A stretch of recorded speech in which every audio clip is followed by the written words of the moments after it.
अनंत चतुर्दशी की कथा। इस व्रत का जिक्र पुराणों में भी मिलता है। जब पांडव जुए में अपना सारा राजपाट हारकर वन में कष्ट भोग रहे थे, तब भगवान श्री कृष्ण ने अनंत चतुर्दशी व्रत करने की सलाह दी थी।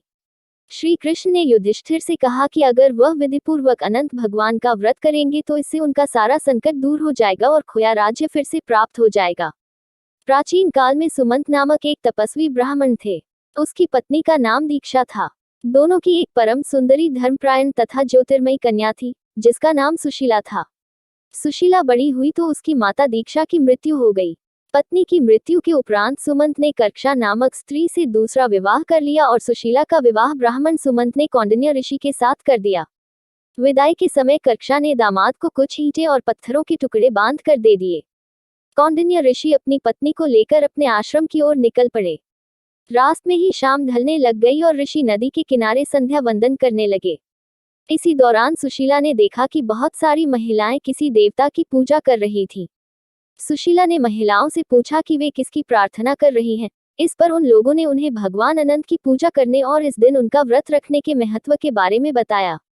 व्रत के महत्व के बारे में सुनने के बाद सुशीला ने वहीं उस व्रत का अनुष्ठान किया और 14 गांठों वाला डोरा हाथ में बांधकर ऋषि कौंडिन्य के पास आ गई।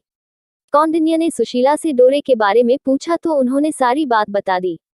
कौंडिन्य ने यह सब कुछ मानने से मना कर दिया और पवित्र धागे को निकालकर अग्नि में डाल दिया। इसके बाद उनकी सारी संपत्ति नष्ट हो गई और वह दुखी रहने लगे। इस दरिद्रता का उन्होंने अपनी पत्नी से कारण पूछा तो सुशीला ने अनंत भगवान का डोरा जलाने की बात कही। पश्चाताप करते हुए ऋषि कौंडिन्य अनंत डोरे की प्राप्ति के लिए वन में चले गए। वन में कई दिनों तक भटकते भटकते निराश होकर एक दिन भूमि पर गिर पड़े। तब अनंत भगवान प्रकट होकर बोले, हे कौंडिन्य, तुमने मेरा तिरस्कार किया था, उसी से तुम्हें इतना कष्ट भोगना पड़ा। तुम दुखी हुए, अब तुमने पश्चाताप किया है। मैं तुमसे प्रसन्न हूँ। अब तुम घर जाकर विधिपूर्वक अनंत व्रत करो। 14 वर्षों तक व्रत करने से तुम्हारा दुख दूर हो जाएगा। तुम धन धान्य से संपन्न हो जाओगे।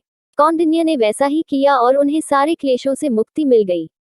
श्री कृष्ण की आज्ञा से युधिष्ठिर ने भी अनंत भगवान का 14 वर्षों तक विधिपूर्वक व्रत किया और इसके प्रभाव से पांडव महाभारत के युद्ध में विजयी हुए व चिरकाल तक राज्य करते रहे।